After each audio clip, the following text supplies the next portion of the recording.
Micah's story, a battle for justice. It starts like any other day in court, or at least it seems that way.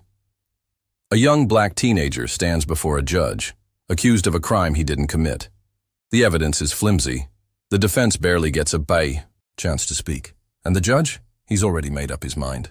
He's about to hand down a life sentence, thinking it'll be just another case closed, another life discarded. But what this judge doesn't know is that the quiet boy standing before him has a secret. His father is the U.S. Attorney General, and he's not about to let the system bury his son without a fight. What follows is a battle between corruption and truth, power and justice. And believe me, you won't believe how this ends until we get there. Before we dive in, let us know where you're watching from and what time you're tuning in. Drop a comment below. We love hearing from you, and your support keeps these stories alive. Don't forget to like, subscribe, and share this video with someone who needs to hear it. Now, let's get into it. The courtroom was heavy with silence, not the kind that soothes, but the kind that crushes your chest like a weight you can't shake. You could hear everything, the ticking of a wall clock, the creak of a wooden chair, as someone shifted, the faint rustle of papers sliding against one another.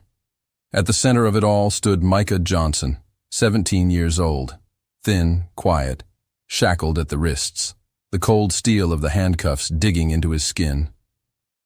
He was wrapped in an orange jumpsuit that hung loose on his narrow frame. His eyes stayed locked on the floor, never daring to rise. Next to him stood the public defender, an older man in a gray suit that had seen better days, shuffling through a thin folder. No passion, no fire, just another name in a long line of cases.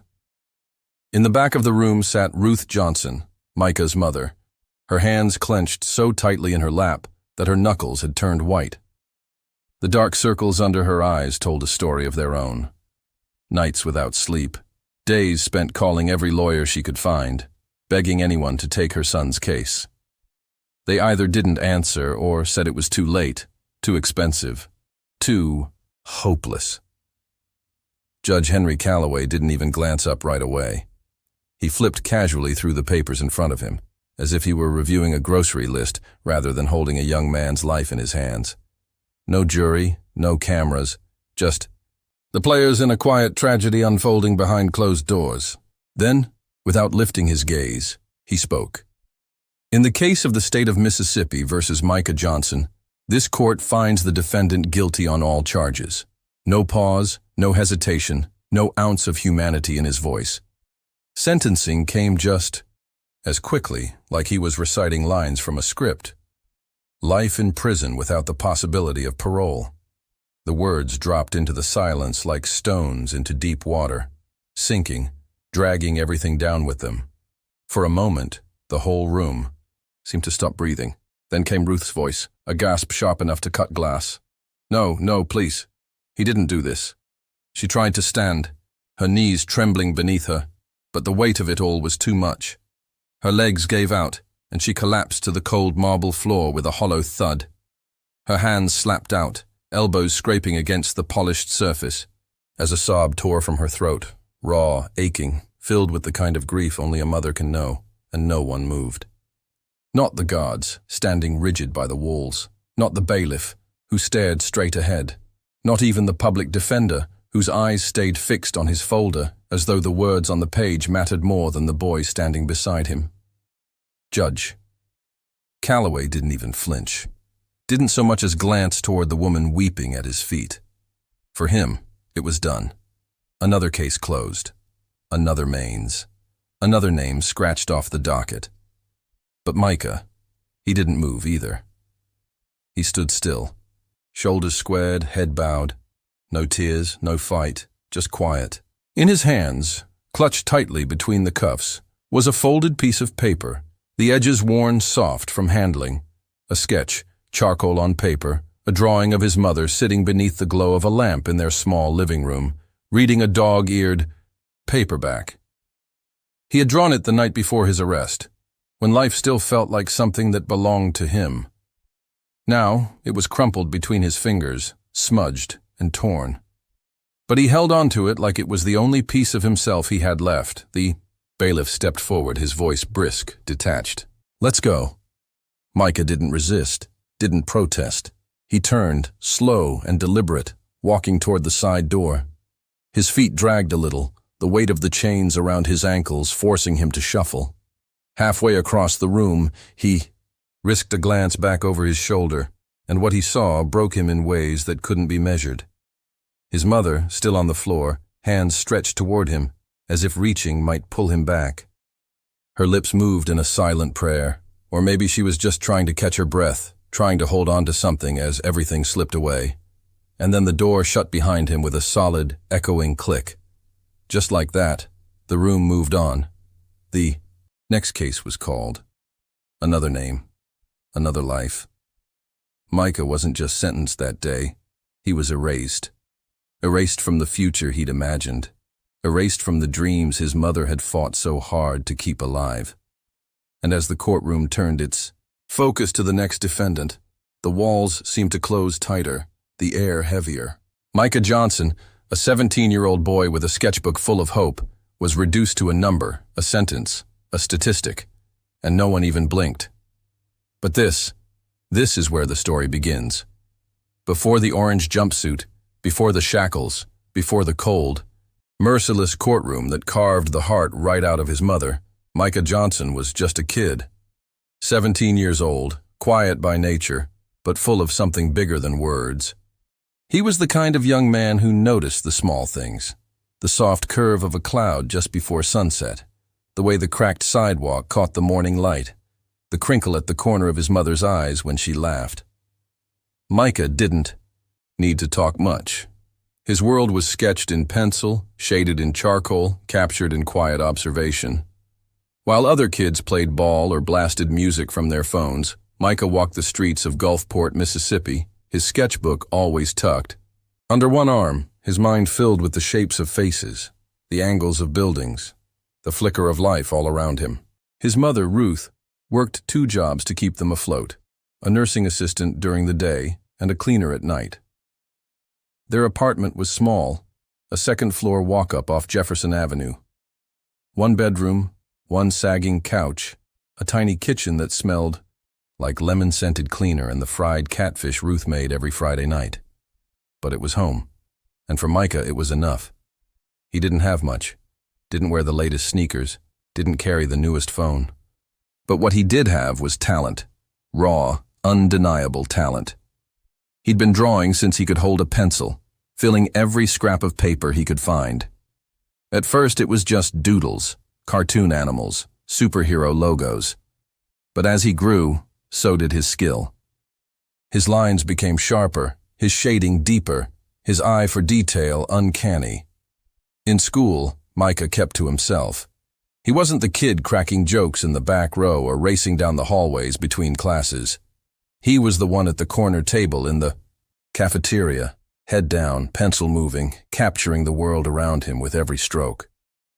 Teachers would glance over his shoulder now and then, curious, impressed. But they didn't say much. Not until Ms. Henderson, his English teacher, saw the sketches he'd done of classmates during a poetry reading. She paused, really looked, and then she told him something no one else had ever said. "You've got something special here, Micah." He shrugged it off at first, but those words stuck. After school, Micah often walked 6 blocks to the Gulfport Public Library. It wasn't fancy. No grand marble pillars or sweeping staircases. But in the back corner, near the genealogy section, was an old flatbed scanner, slow as molasses, but reliable. That's where Micah spent most of his afternoons, scanning his best drawings, saving each file onto a flash drive his mother had given him for his birthday. The librarian, Miss Brenda, knew him by name. A stout woman with silver hair and reading, glasses that always slid down her nose. She greeted him the same way every time. "Back again, Micah. Those art schools won't know what hit 'em when they see what you've got." He'd smile shyly, nod, and get to work. Brenda wasn't just the keeper of books. She was the first person outside of his mother who believed in him, who saw the potential in every line and smudge he scanned, because Micah had a plan. He wasn't just drawing for himself. He was preparing for the Southern Arts Scholarship, a national program that offered a full ride to students who showed exceptional promise in the arts. Thousands of kids applied every year. But Micah believed that maybe, just maybe, his sketches could be the key to something more. In the corner of his bedroom, there was a shoebox filled with his best work: portraits of neighbors, city streets, the worn hands of an elderly man selling produce on the corner, his mother folding laundry, lost in thought, even the stray cats that lounged outside the corner store, basking in the sun.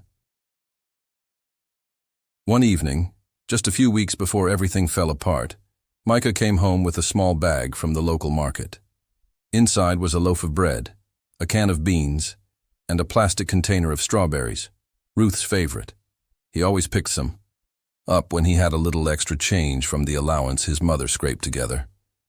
She was sitting on the couch, folding laundry, while an old TV sitcom played quietly in the background. When he handed her the strawberries, she smiled, a tired smile, but soft and full of love. "You remembered?" she said. Micah just nodded, pulling out his pencil and sketchbook before settling into the chair across from her. As she folded a worn t-shirt, he captured the curve of her hands, the gentle crease of her brow, the strength in her posture that no one else seemed to notice. That drawing, he never showed it to her.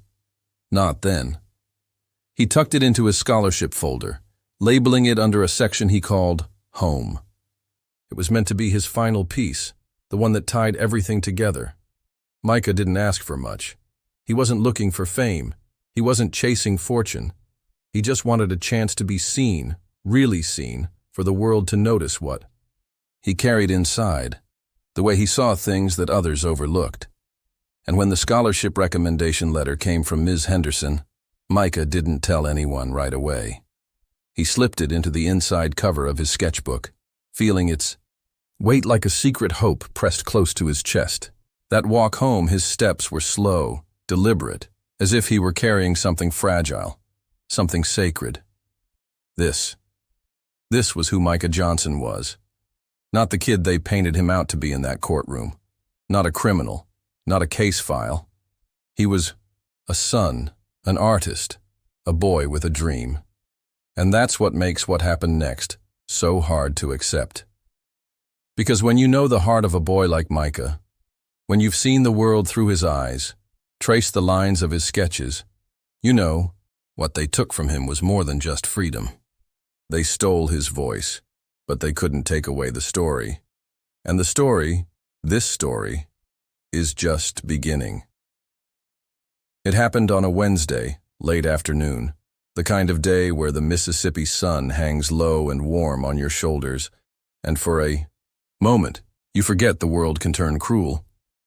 Micah Johnson had just finished up at the Gulfport Public Library, same as always. He'd scanned a fresh batch of sketches, one of Miss Brenda at the circulation desk, another of the old church on 5th Street, with its weathered steeple and chipped paint standing proud against the sky. Everything was in place. His scholarship folder was almost complete. His files were saved. His future felt within reach. Micah tucked his sketchbook beneath his arm, the flash drive zipped safely into his jacket pocket. He stepped out onto the sidewalk, the heavy glass door closing softly behind him. 6 blocks to home. But first, a stop at Martinez Market. It was just routine, a habit. He picked up a bag of chips, a chocolate bar, and, like always, a small container of strawberries for his mom. The total came to $6.75. "Working on something big?" Mr. Martinez asked from behind the counter, his hands busy counting change. Micah gave him a shy nod. "Scholarship stuff," he answered softly. Mr. Martinez smiled, slid the change across the counter. "I'm telling you, one day I'm going to see your name in lights." Micah just grinned and stepped back out onto the sidewalk, plastic bag in one hand, sketchbook tucked under his arm. It was a good day. One of those simple, quiet victories that make you believe things are turning your way. But it didn't last. screeching tires. Out of nowhere, 2 police cruisers swung around the corner. No sirens, just power and presence. Doors flung open, boots on pavement, loud voices. Commands barked like gunfire. "On the ground! Hands where we can see 'em!" Micah froze. He turned his head, saw the uniforms, the guns drawn, the flashing lights reflecting off windows. "I said, get down!"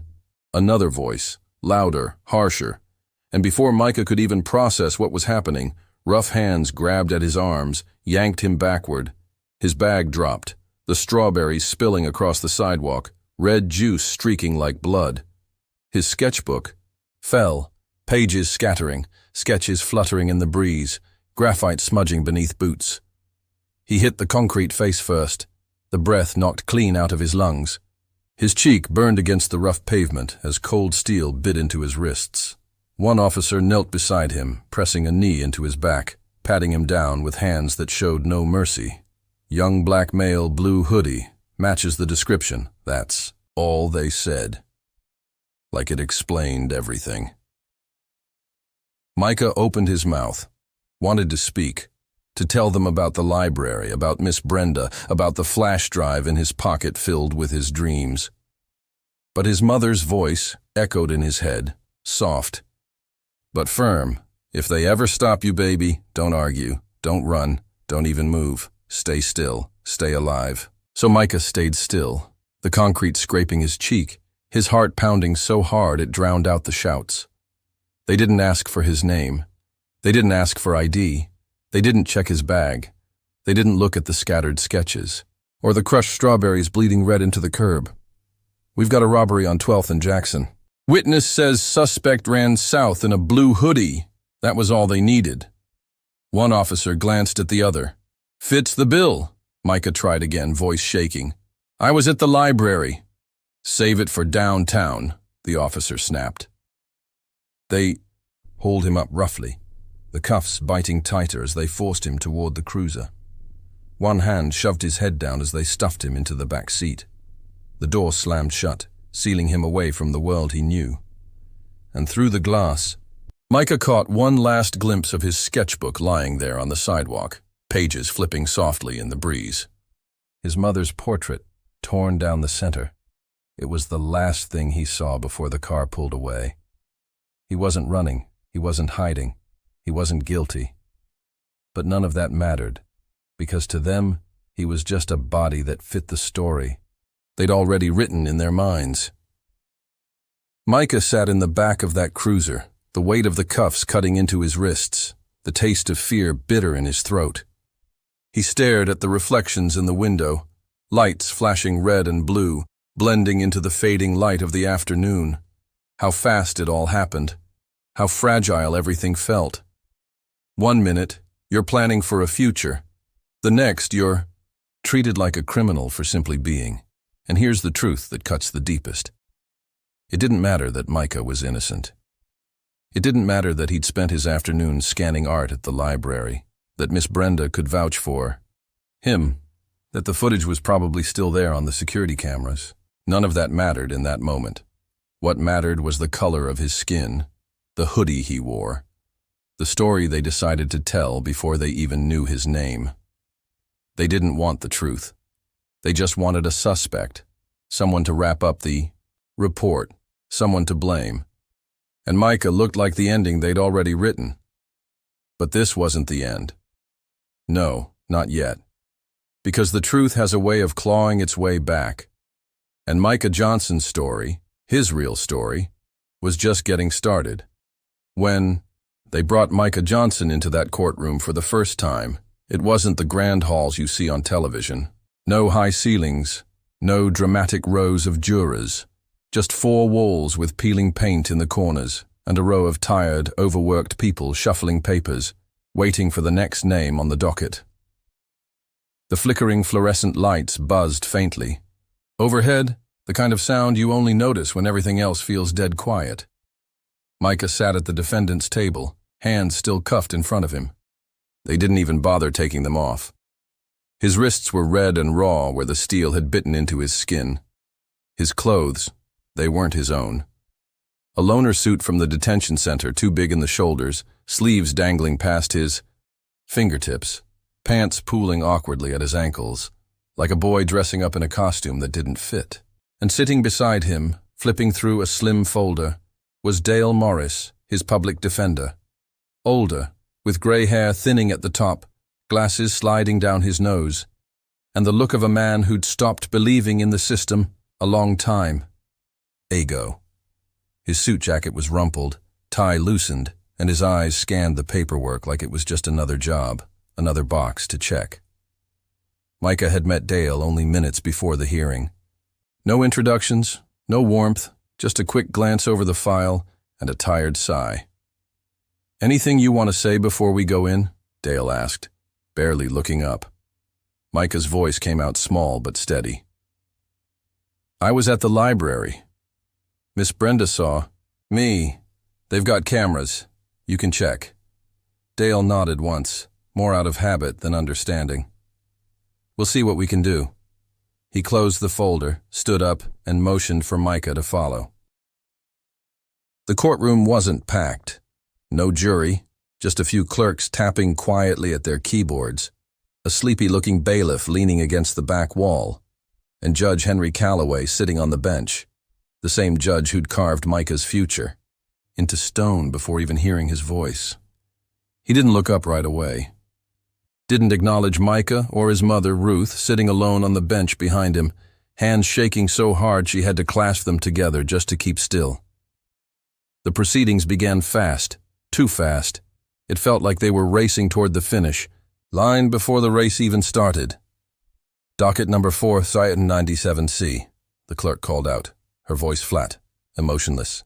"State of Mississippi versus Micah Johnson." The prosecutor stood, a young woman in a crisp navy suit, her hair pulled back tight. She didn't look at Micah, didn't need to.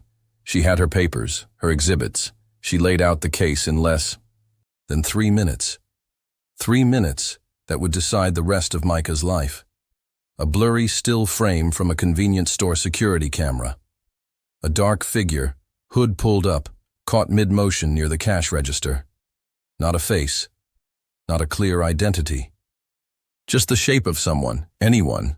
A glove found in Micah's backpack, the kind of glove artists wear when they sketch to keep the graphite from smudging across their hands. But in the prosecutor's hands, it was painted as something else, a link to the crime.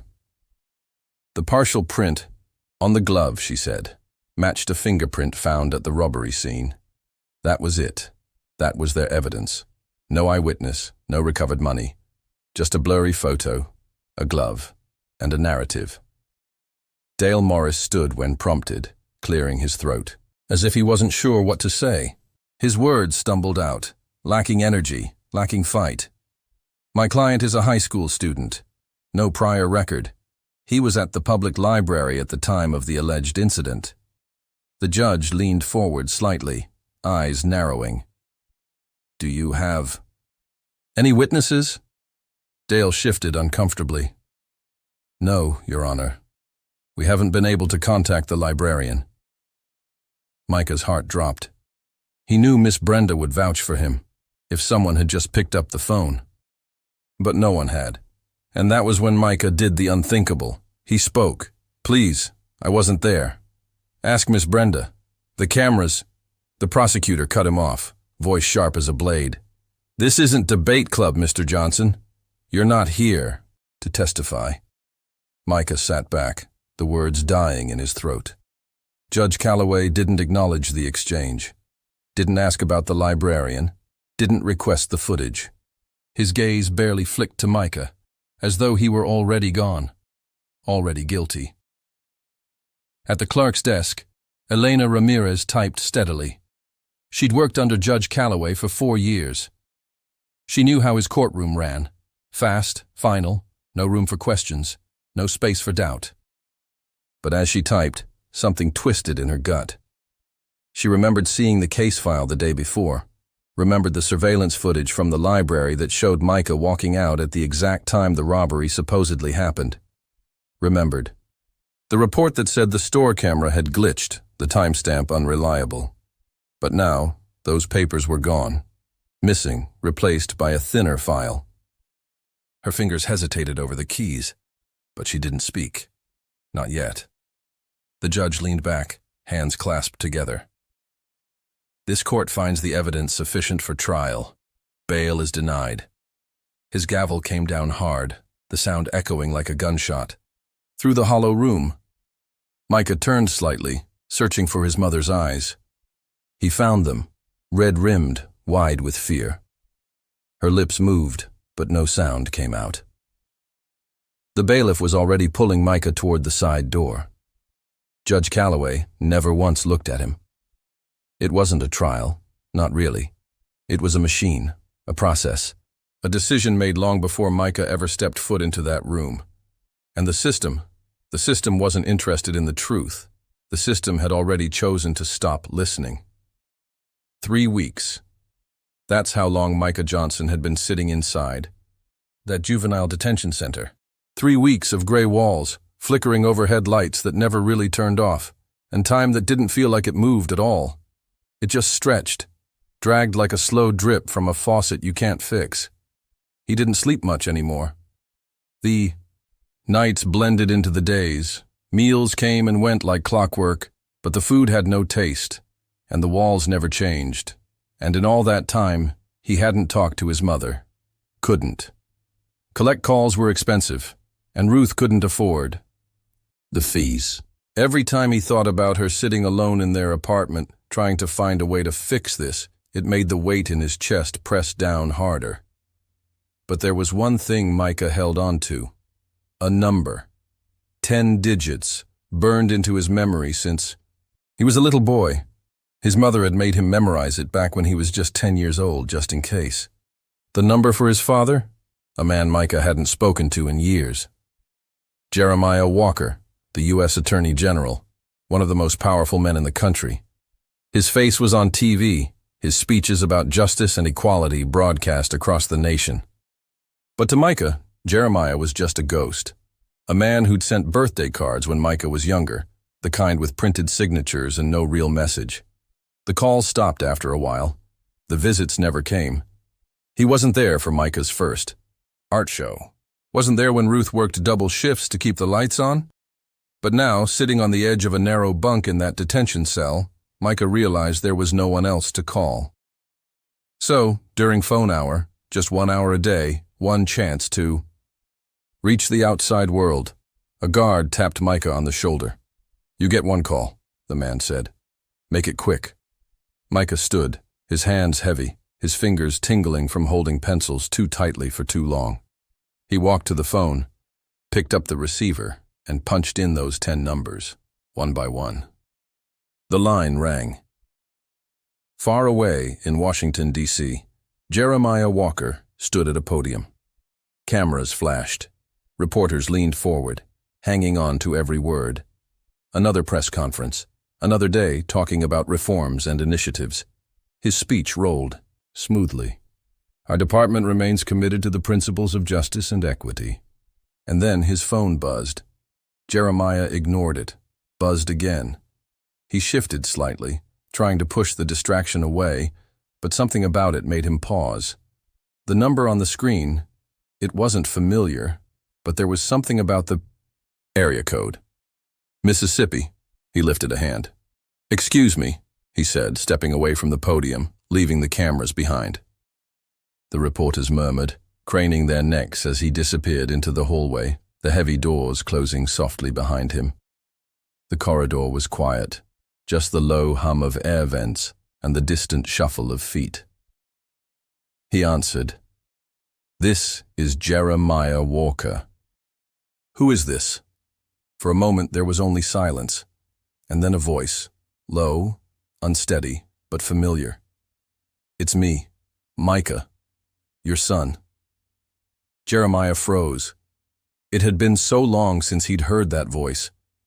Deeper now, older, but still it cut through the years like no time had passed at all.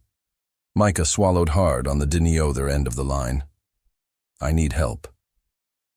Jeremiah leaned back against the wall, feeling the cold of it seep through his shirt. His hand trembled slightly, the phone pressed to his ear. His mouth opened, but no words came out. "I didn't do it," Micah's voice cracked. "They said I robbed a store. They gave me life. No parole. I was at the library. They won't listen." The weight of it all came crashing down.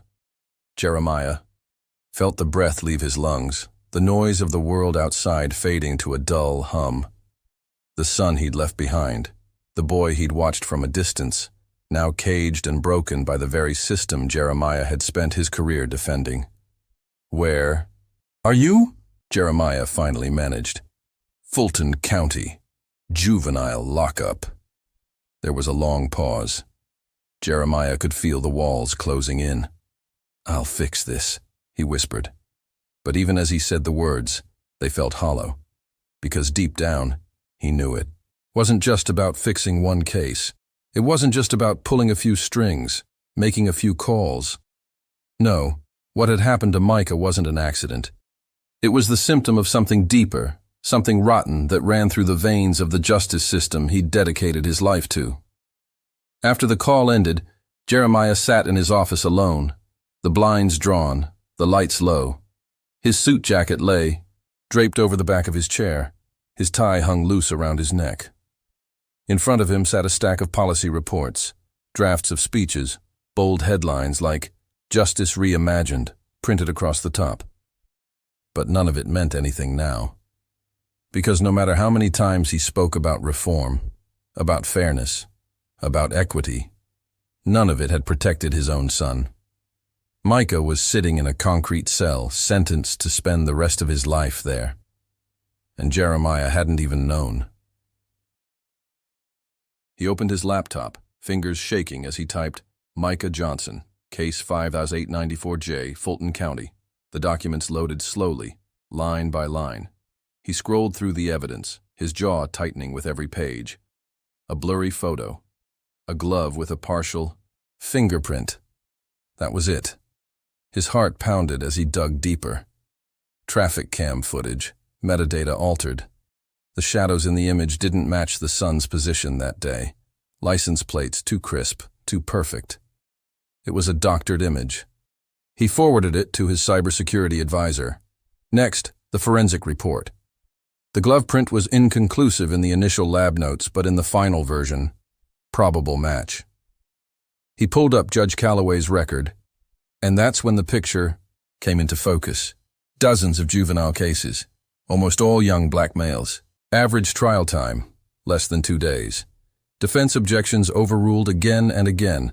Maximum sentences in over 90% of cases. It wasn't just Micah. It was a pattern, a system designed to crush kids who looked like his son. By the time the sun rose over D.C., Jeremiah had stacks of reports spread across the floor of his office, like crime scene photos. If he pushed forward, if he exposed this, he'd be tearing down everything he'd spent his career building. But for the first time in his life, that didn't scare him, because this wasn't about politics. This was about his son.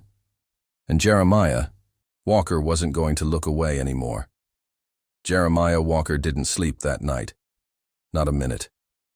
He sat alone in his office, the glow from his laptop casting long shadows on the walls. The polished surface of his mahogany desk reflected back the man he hardly recognized anymore. The U.S. Attorney General, the top law enforcement official in the country, the man who stood before crowds preaching fairness, balance, and the slow crawl of justice. But none of those words meant a damn thing now, because his son, was sitting in a cell in Mississippi, condemned to spend the rest of his life there, buried alive by the very system Jeremiah had spent his career defending. His mind raced as he scrolled through the files again, combing over every page of Micah's case. Every document felt like a betrayal. The doctored traffic cam photo, the manipulated forensic report, the fingerprints of corruption weren't subtle.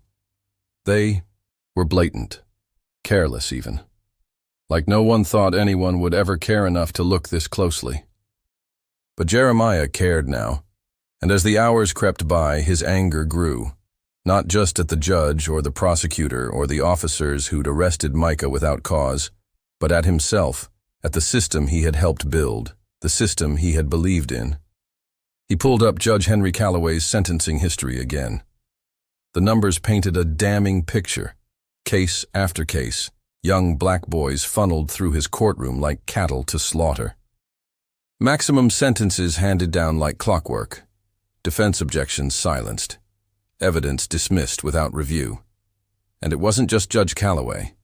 It was the whole rotten structure propping him up. Jeremiah leaned back, rubbing a hand over his face, feeling the weight of every decision he'd ever made. He thought about picking up the phone, calling in a favor, pulling Micah out quietly behind closed doors. It would be easy enough. He had the connections, but he knew that wasn't enough. Not this time.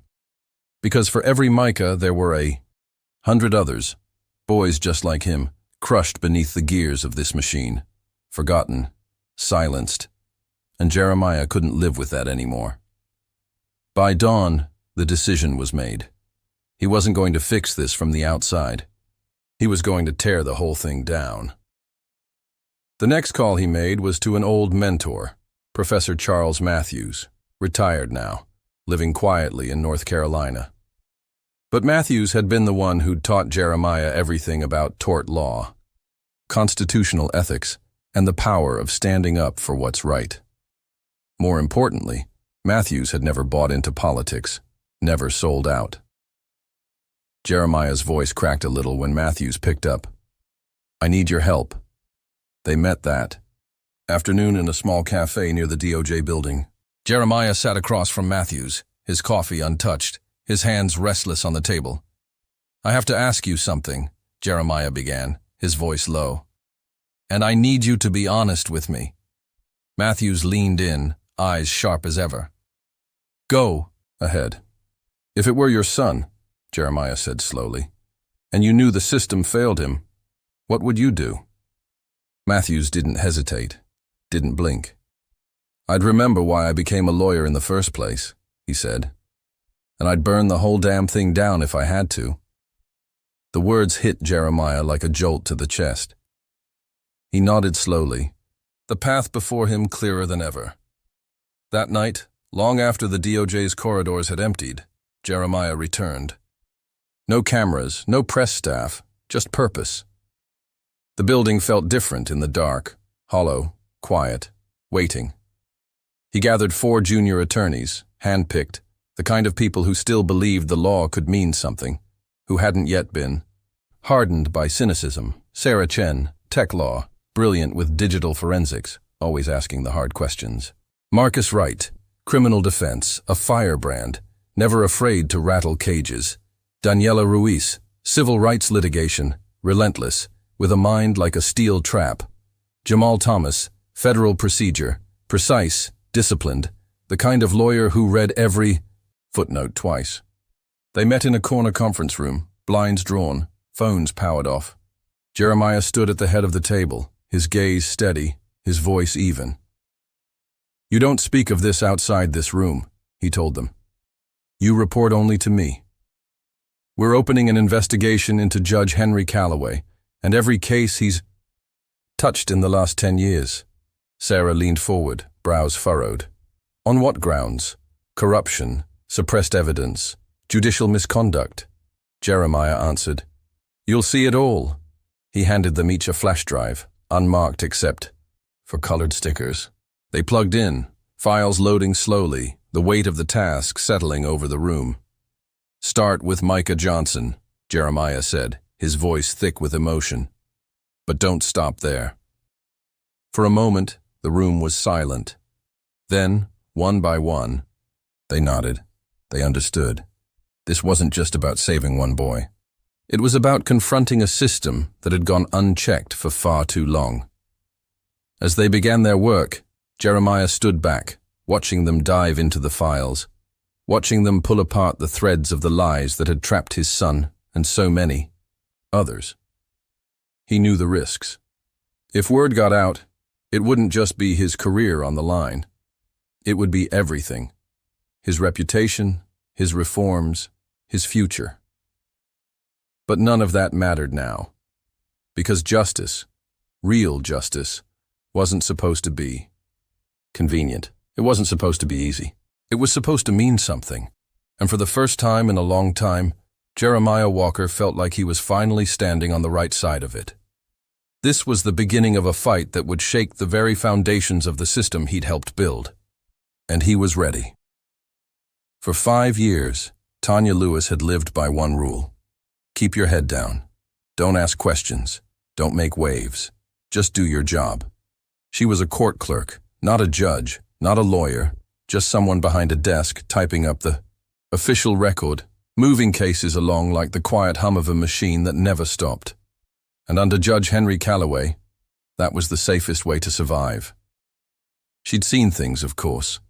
You couldn't work under a man like Callaway and not notice. The speed at which his cases moved, the way his gavel always seemed to come down harder on certain defendants. Young black boys mostly, the ones who looked nervous, out of place, lost in the maze of the courtroom. And she'd felt the weight in her gut when the sentences were read aloud, knowing they were too harsh, too fast, too final. But she kept typing, because that's what the system wanted. People like Tanya, invisible, efficient, just part of the process. But Micah Johnson, something about him stayed with her. It was the way he stood there, shackled, wearing a suit that didn't fit, eyes cast down. It was the desperation in his voice when he tried to speak up, tried to tell the judge about the library, about Miss Brenda, about the truth that no one cared to hear. And then there was the file. Tanya had seen it before the hearing. She remembered the time-stamped traffic cam footage that showed Micah leaving the library. Clear, undeniable. She remembered the report on the store's faulty surveillance system, the note about the timestamp glitch. She remembered the original case file being thicker, more detailed. But the morning of the hearing, the file was thinner. The evidence, gone, replaced with a narrative that fit the outcome Judge Callaway had already decided. Tanya's hands trembled on the keyboard that day. She wanted to say something, to stand up and call it out, but fear kept her quiet. Fear of losing her job, fear of what would happen to her family, fear of the machine that crushed anyone who stood in its way. So she stayed silent. But silence has a weight of its own. And every night since that hearing, Tanya felt it pressing down on her chest. When she tried to sleep, she saw Micah's face, heard the quiet crack in his voice as he begged them to listen, and she couldn't take it anymore. One night, long after the courthouse lights had dimmed, Tanya opened her email. No names, no signatures, just a message. I have documents, internal memos, evidence that was removed. Please meet. No cameras, no names, just truth.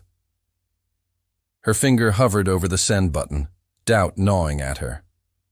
But in the end, she clicked it, sending it to the anonymous tip line she'd heard about, Jeremiah Walker's private task force. She almost regretted it the second the message went out, but there was no taking it back. 2 days later, Tanya sat in a small, quiet cafe on the edge of downtown, the kind of place where the chairs creaked and the coffee tasted burned, but nobody asked questions if you sat there long enough. She wore a heavy wool coat, even though the spring sun was warm outside, her fingers tracing the stitching of the worn canvas bag in her lap. Inside, tucked deep in the folds, was a single USB drive. She kept glancing at the door, and then they came. Sarah Chen and Marcus Wright. Young, sharp in plain clothes, but with eyes that missed nothing. They spotted her right away, walked over, cautious but kind. "Miss Lewis?" Sarah asked, her voice gentle. Tanya didn't answer, didn't need to.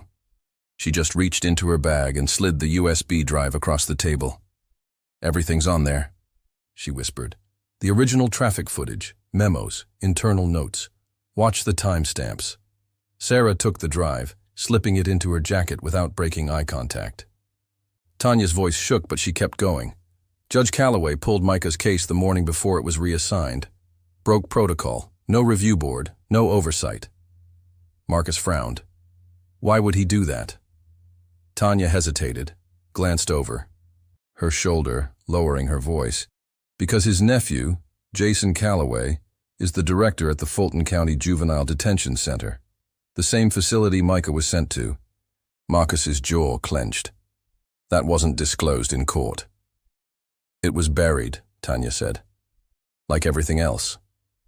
She reached for her cup, but the coffee had gone cold hours ago. She stared into it, as if searching for something to hold on to. A week ago, she added quietly, someone broke into my apartment.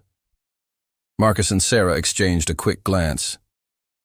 They didn't take anything, Tanya continued. Not my laptop, not the TV, but they went through my brother's immigration papers. His green card file. Sarah leaned in, her voice tight. That's a threat. Tanya let out a hollow laugh. Yeah, I got the message loud and clear. For a moment, no one spoke. And then Tanya reached into her coat pocket, pulling out something else, a small, folded piece of paper. She slid it across the table. A sketch, simple pencil lines, rough but detailed. It showed her, head down, typing at her desk. A little tired, a little proud. Micah drew this, she whispered. Left it on the bench one day. Her eyes glistened. She wiped at them quickly. He used to draw during the hearings. Little things, corners of the room, people. She smiled, just barely. He saw everything, even me. She looked up, her gaze steady now. That's why I'm here. Not because I'm brave, I'm not, but because he saw me when no one else did. And now the whole system is trying to erase him, pretending he doesn't matter. Sarah reached out, placed a hand over Tanya's. You're not alone, she said softly. Tanya nodded, her breath shaky. And in that quiet cafe, surrounded by chipped mugs and the hum of traffic outside, something powerful shifted. Tanya Lewis, a court clerk, invisible in the machine, had become a whistleblower, not a hero in shining armor, just a woman who refused to look away. And that whisper, her voice, was about to shake the whole system apart. Inside those gray walls, where the lights never really dimmed and time felt frozen, Micah Johnson started to draw again. It wasn't like before, not the neat polished sketches he used to scan at the library. No, these were rougher, raw, born from sleepless nights and the weight pressing on his chest. But even there, in the cold belly of the juvenile detention center, he still saw the world around him, still noticed the small details, the way the older man in the laundry unit, Marcus, folded towels with the same care a man might fold letters from home. The way Deshaun, a kid barely older than Micah, hummed old Motown songs when he thought no one was listening. The way Carlos, who talked about running a food truck one day, always added a little salt to the bland prison food, like it might make a difference. Micah couldn't give them freedom, but he could give them something else. He could give them a face, a story. He started with Marcus. Micah asked about his daughter, about the poem she wrote for her school recital. She's got my nose, Marcus said with a soft smile, and her mama's stubbornness. Micah smiled back, picked up a stubby pencil and began sketching. He drew Marcus's daughter standing on a stage made of notebook paper, reciting lines with confidence in her eyes. Next came Deshaun, his smile wide, his voice soulful as he sang tunes that echoed down the corridors. Micah sketched him too, leaning on a mop handle, eyes closed, lost in the music. One by one, the faces and stories filled the worn pages of his sketchbook. Tony, who read Dune 3 times and still believed in faraway galaxies. William, who coaxed life from green sprouts growing in plastic containers in the courtyard. Each portrait wasn't just lines and shading, they were memories, voices, hope. Word got around. The guards noticed. They didn't say much, but Micah could feel their eyes lingering a little longer when he passed by. Their conversations paused when he held the sketchbook in his hands. He worked faster. During a literacy tutoring session, Miss Lavinia, a retired schoolteacher with kind eyes, slipped him a bundle wrapped in an old newspaper. 5 sheets of textured artist paper, the good kind, not the thin stuff they gave out in art class. She leaned in, whispering, Use it before they take it. Micah nodded, understanding exactly what she meant. In that place, where everything you owned could be stripped away, what you created was the only thing they couldn't erase. But Micah wasn't just drawing for himself anymore. During rec hour, his cellmate Jamal, quiet, always watching, passed him a folded envelope. "Library lady," Jamal said with a nod, referring to Miss Lavinia. "Slipped it in my shirt pocket." Inside, there was no name, no return address, just one word written in soft pencil on the front. Inside Voices. That was the beginning. 2 weeks later, the sketches began to circulate, first quietly, among community art collectives, then across social media. Small images posted with captions like, "This is Marcus. His daughter writes poems about the stars. This is Deshaun. He sings songs that echo down forgotten hallways." People didn't just see drawings. They saw stories, faces captured, in delicate lines that couldn't be ignored. People who had been turned into case numbers and statistics now had names, dreams, voices. The hashtag #InsideVoices caught fire. It wasn't a shout, it was a whisper. But in a world that had learned to silence certain voices, even a whisper could shake the ground. Human rights lawyers shared the posts. Artists offered to recreate the drawings as murals. One gallery in Washington, D.C., cleared a whole wall for an installation. Micah's portraits blown up larger than life, faces staring back at a world that had forgotten them. News outlets picked it up. NPR ran a segment titled "Art Behind." Bars, the sketches giving voice to the voiceless. CNN ran a story, "Inside Voices, How a Teen's Artwork is Exposing Injustice." But back in that cold cell, Micah heard none of it. No internet, no radio, no television. The only news that reached him came the old-fashioned way. A slip of paper passed from hand to hand, folded tightly until the creases ran deep. One day, during library hour, a new inmate slid one across Micah's table. Written in blocky letters. "People out there are starting to hear us. They see what you drew. They see us." Micah folded the paper slowly, tucking it into the spine of his sketchbook. He didn't smile, didn't cry. He just sat there for a long moment, feeling the weight of it. Then he whispered, soft enough that only the empty space around him could hear, "You can lock us up, but you can't erase who we are." Because that's what Micah had done. In a place built to strip away identity, he gave it back, not just to himself, but to everyone the system tried to turn into numbers. With pencil and paper, he turned inmates back into people. And out there in the world beyond those walls, those people were being seen. For the first time, they were being heard. One portrait showed Marcus with his eyes closed, holding a crumpled piece of paper, one of his daughter's poems. The caption read, "She used to hum gospel while cooking. I still hear it in my sleep." Another showed Deshaun standing at a window, hands in his pockets, gazing at something beyond the bars. Beneath it, "I only ran because I was scared, not because I was guilty." These drawings weren't just art.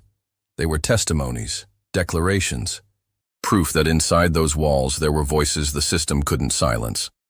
Not anymore.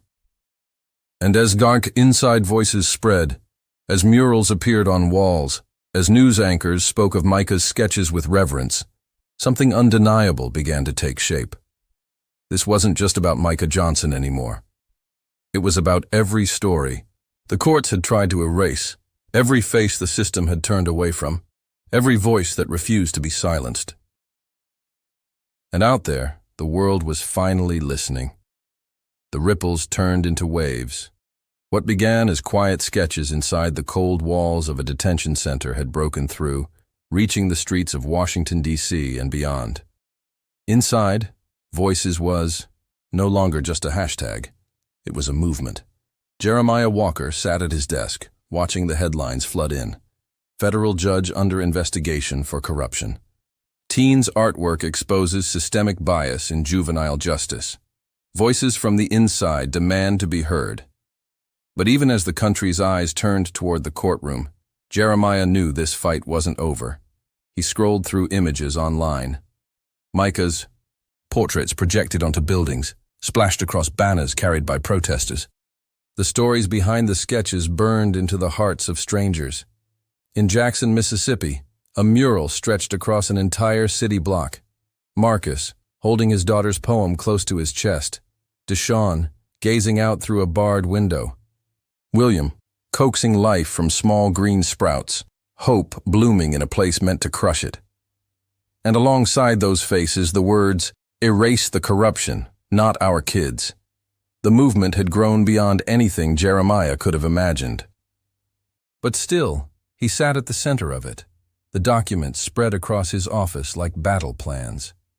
Every piece of evidence collected by his task force painted a damning picture. Judge Henry Callaway wasn't just an isolated case. He was a symptom, the eye. Task force, Sarah, Marcus, Daniela, and Jamal, worked tirelessly, piecing together a web of corruption that reached far beyond the bench. Doctored evidence, suppressed reports, financial ties between Callaway's family and the private juvenile detention center where Micah had been sent. The numbers were staggering. Over 90% of the judge's cases involved young black boys, maximum. Sentences, bail denied, trials rushed through in under 2 days. It wasn't justice, it was a machine. And Jeremiah knew that exposing it wouldn't just bring down Callaway. It would rock the very foundation of the system Jeremiah had spent his life defending. But it was time. The hearing was scheduled. Jeremiah would testify before the Senate Judiciary Committee. This wasn't going to be a press release, some neat little statement for the cameras. No, this was going to be raw, personal, because this wasn't just about policy anymore. This was about Micah. The morning of the hearing, the streets outside the Capitol were packed. Protesters lined the marble steps, banners held high, voices rising in unison. Justice for Micah. End racist courts. Inside voices, outside truth. A group of law students formed a silent circle on the steps, each holding one of Micah's printed portraits. And projected on the courthouse wall behind them was the image that had started it all. A simple pencil drawing of Ruth Johnson, Micah's mother, folding laundry beneath the glow of a lamp, the quiet strength of a woman holding her world together. The image flickered in the morning sunlight, a silent testimony. Inside, Jeremiah stood at the witness table. He wasn't wearing his usual polished mask. His tie hung looser than usual, his eyes darker from too many sleepless nights. The senators leaned forward, folders open, pens ready. The room buzzed with the soft hum of microphones, the shuffle of papers. Jeremiah didn't start with the documents. He started with Micah. "My son," he said, his voice steady but raw, "is 17 years old, an artist, a dreamer, a young man who never even got the chance to speak in his own defense." He paused, the weight of it hanging in the air. They gave him life without parole for a crime he didn't commit. He opened a thick dossier and laid it out on the table. Pages upon pages of sentencing logs, case breakdowns, racial statistics. Each one told the same story. Trials that lasted less than 2 days. Evidence suppressed. Maximum sentences handed down like clockwork. And almost every defendant, a young black boy. Jeremiah's voice stayed even as he flipped through the pages, the numbers doing the talking. But then he stopped, clicked a remote, and the lights in the chamber dimmed as a projector screen lit up behind him. Not with charts, not with graphs, with faces. One by one, Micah's sketches filled the screen. Marcus, eyes closed, holding a crumpled poem. Deshawn, singing silently through graphite lines. William, hands buried in soil, stories, lives, people. The senators stared. In that moment, it wasn't about policy. It was about humanity. "This," Jeremiah said softly, gesturing to the screen, "is what the system tried to erase." Outside the chamber, the protests swelled louder, their voices echoing through the marble halls. Reporters jostled for space, broadcasting split-screen coverage. One side showed Jeremiah standing before the Senate, jaw clenched, voice unwavering. The other showed the crowds, their banners waving like flames. The New York Times called it the reckoning. CNN ran with inside voices, the art that shook the system. NPR aired a special, One Father's Fight for Justice. Jeremiah finished his testimony with a truth that burned deep. I once believed the system could fix itself. That justice was a slow crawl but always forward. But for too many, it's never even been an option. He looked each senator in the eye. We are past the point of reform. It's time to rebuild. And as he stepped away from the table, the room held its breath.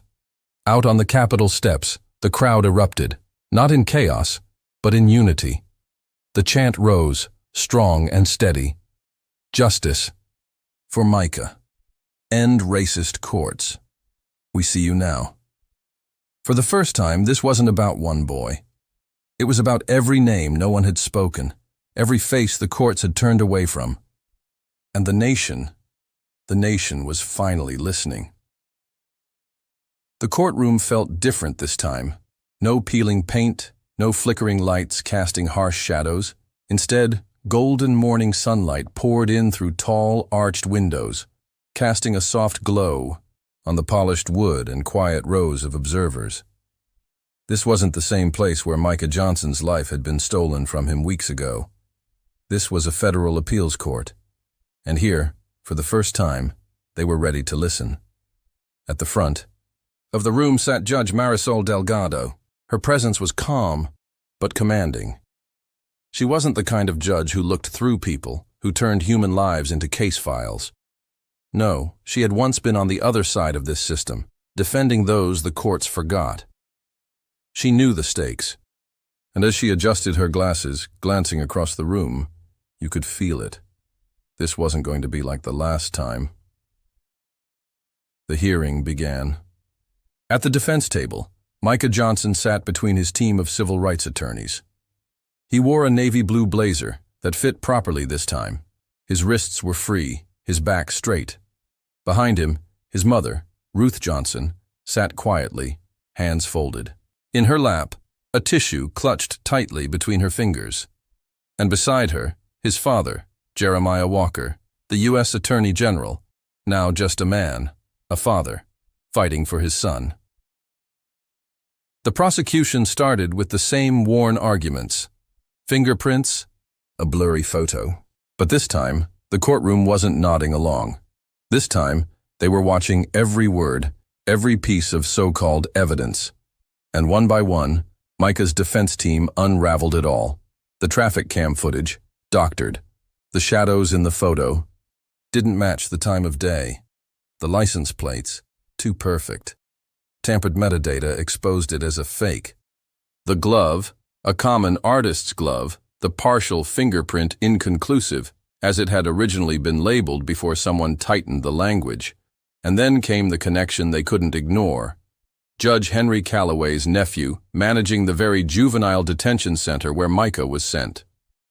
A conflict of interest, buried under mountains of paperwork. But the moment that held the room still, the moment no one saw coming, was when a hidden witness took the stand. Her voice came through a modulator, distorted to protect her identity. But the words were sharp, clear. Tanya Lewis. She told them about the missing documents, the traffic footage that was pulled from Micah's file the morning before the hearing. How Judge Callaway had moved Micah's case onto his own docket, breaking protocol, bypassing the standard review process. She spoke of evidence sealed too early, memos deleted, records manipulated. He knew. Her voice shook at first, but then steadied. He knew Micah was innocent, and he silenced him anyway. The courtroom sat frozen. You could feel the shift. A judge's misconduct wasn't just a whisper now. It was a roar. Judge Delgado leaned forward, eyes steady. Before delivering her ruling, she turned to Micah. Mr. Johnson, is there anything you'd like to say? Micah stood slowly. He was still thin, his frame lean from weeks behind bars, but he stood tall. His voice was soft, but it didn't waver. "I didn't want to be a symbol," he said, glancing around the room. "I just wanted to make art. I just wanted to be seen." He looked back at his mother, at his father, then turned his gaze outward, past the courtroom walls, to the world watching. "But if what happened to me helps someone else, if it stops this from happening to another kid, then maybe it was worth it." And he sat down, his words hanging in the air like the final strokes of a masterpiece. Judge Delgado didn't pause. She turned back to the court, her voice firm. "Based on overwhelming new evidence, including proof of judicial misconduct, tampered evidence, and due process violations, this court vacates the previous conviction." She turned to Micah, her tone softer now. "Mr. Johnson, you are free to go." There was no outburst, no dramatic gasp, just the sound of Ruth Johnson, a mother who had carried the weight of the world on her shoulders, weeping quietly into her hands, and the soft, steady breath of a boy, no, a young man, who had held his breath for far too long.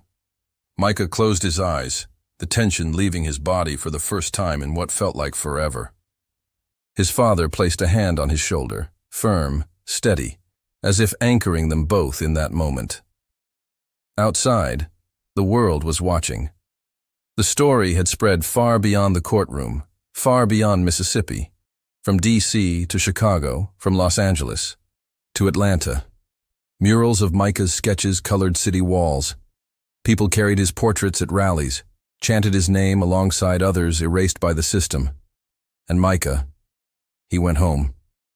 Back to the small apartment on Jefferson Avenue, back to the Izar second-floor walk-up with the sagging couch and the lemon-scented kitchen where Ruth cooked catfish on Friday nights. His room was just as he'd left it, posters faded from the sun, a stack of books he never finished reading. But the silence felt different now, no longer suffocating, just open. Micah sat on the edge of his bed, fingers tracing the worn edge of his sketchbook. He flipped through the pages, faces of friends from inside, stories captured in charcoal and pencil. They were free too now, their voices heard. He pulled out a fresh sheet of paper, walked to the wall, pinned it up, blank, white, waiting. A beginning, because they tried to erase him, tried to erase his voice, his future, his name. But Micah Johnson wasn't going anywhere. The world was listening now.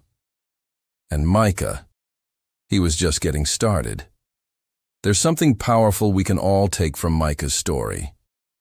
It's a reminder that the fight for justice is never just about one person. It's about all of us.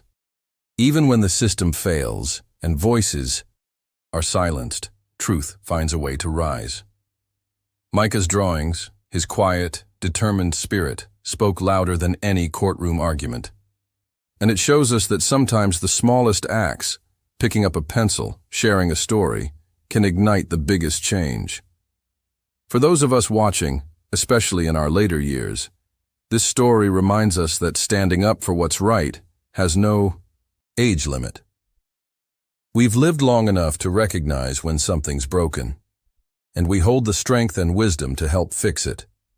Whether it's in our neighborhoods, our families, or within ourselves, we all have a role to play. Because justice isn't a destination, it's something we build together, piece by piece, voice by voice. If Micah's story moved you, don't let it stop here. Please take a moment to like this video, subscribe to the channel, and share it with someone who needs to hear it. Your voice matters, and together we can keep these stories alive.